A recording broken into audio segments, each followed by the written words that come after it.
IPL 2026 পঞ্চম match Lucknow super জায়ান্টকে 6 উইকেটে হারিয়েছে দিল্লি ক্যাপিটাল। ম্যাচটি অনুষ্ঠিত হয় ইকানা ক্রিকেট স্টেডিয়াম, অর্দানামাউ, ভারত। টসে জিতে প্রথমে ফিল্ডিংয়ের সিদ্ধান্ত নেয় দিল্লি ক্যাপিটাল এবং ব্যাটিংয়ে আমন্ত্রণ জানায় লখনৌ সুপার জায়ান্টকে। টসে হেরে ব্যাটিং করতে নেমে লখনৌ সুপার জায়ান্ট 18.1 ওভারে 10 উইকেট হারিয়ে 141 রান সংগ্রহ করে। লখনৌ সুপার জায়ান্টের প্রথম উইকেটের পতন ঘটে দলীয় 19 রানের সময়। অধিনায়ক ঋষভ পন্ত ব্যক্তিগত 7 রান করে প্যাভিলিয়নে ফেরেন। অপর উদ্বোধনী ব্যাটসম্যান মিশেল মার্শ ছিলেন দুর্দান্ত ছন্দে এই ম্যাচে। 28 বল মোকাবেলা করে 35 রান করেন।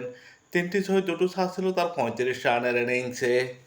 দক্ষিণ আফ্রিকার মার্কুটে ব্যাটসম্যান এডেন মাকরাম এই ম্যাচে পুরোপুরি ব্যর্থ হয়েছেন। 8 বল মোকাবেলা করে মাত্র 11 রান করে প্যাভিলিয়নে ফেরেন। আয়ুষ বাদানি 3 বল মোকাবেলা করে 0 রানে প্যাভিলিয়নে ফেরেন। নিকোলাস পুরান 8 বল মোকাবেলা করে 8 রান করে প্যাভিলিয়নে ফেরলে অনেকটা চাপে পড়ে Lucknow super giant. Middle order batsman Abdul Samad এই ম্যাচে দুর্দান্ত ব্যাটিং করেন।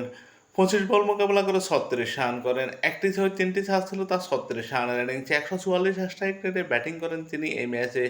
মুকুল চৌধুরী 11 বল মোকাবেলা করে 14 রান করেন এবং অতিরিক্ত থেকে আসে 14টি রান। লখনৌ সুপার জায়ান্ট 18.4 ওভারে 10 উইকেট হারিয়ে 141 রান সংগ্রহ করে। লখনৌ সুপার জায়ান্টের বিপক্ষে দিল্লির হয়ে দুর্দান্ত বোলিং করেন লুঙ্গি এনগেজি এবং নাটরাজন।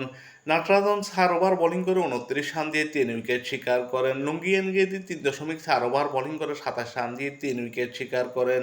মুকেশ কুমার 3 ওভার বোলিং করে 17 রান দিয়ে উইকেট শূন্য থাকেন। লখনৌ সুপার জায়ান্টের 141 রানের জবাবে ব্যাটিং করতে নেমে দিল্লি ক্যাপিটাল 17.1 ওভারে 4 উইকেট হারিয়ে 145 রান করে সহজে জয় নিশ্চিত করে। দিল্লি ক্যাপিটালের প্রথম উইকেটের পতন ঘটে দলীয় 0 রানের সময়। লোকেশ রাহুল কোনো রান না করে প্যাভিলিয়নে ফেরেন 0 রানে। দলীয় 21 রানের মাথায় ফাতুম নিশাঙ্কাকে হারিয়ে আরও চাপে পড়ে যায় দিল্লি ক্যাপিটাল। ফাতুম নিশাঙ্কা ব্যক্তিগত 1 রান করে প্যাভিলিয়নে ফেরেন। এরপর নিতেশ রানা 17 বল মোকাবেলা করে 15 রান করেন। 2টো ছাড়া 1টি ছয় ছিল তার 15 রানের ইনিংসে।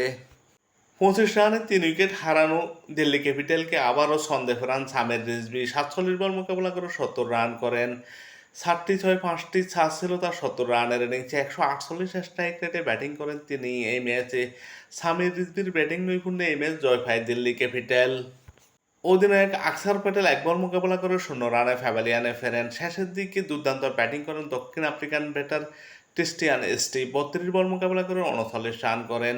1টি ছয়, 3টি ছাড়া ছিল তার 39 রানের ইনিংসে এবং অতিরিক্ত থেকে আসে 20টি রান। দিল্লি ক্যাপিটাল 17.1 ওভারে 4 উইকেট হারিয়ে 145 রান করে জয় নিশ্চিত করে। দিল্লি ক্যাপিটাল হয়ে দুর্দান্ত বোলিং করেন প্রিন্স ইয়াদব। 3 ওভার বোলিং করে 20 রান দিয়ে 2 উইকেট শিকার করেন। মোহাম্মদ শামি 4 ওভার বোলিং করে 28 রান দিয়ে 1 উইকেট শিকার করেন।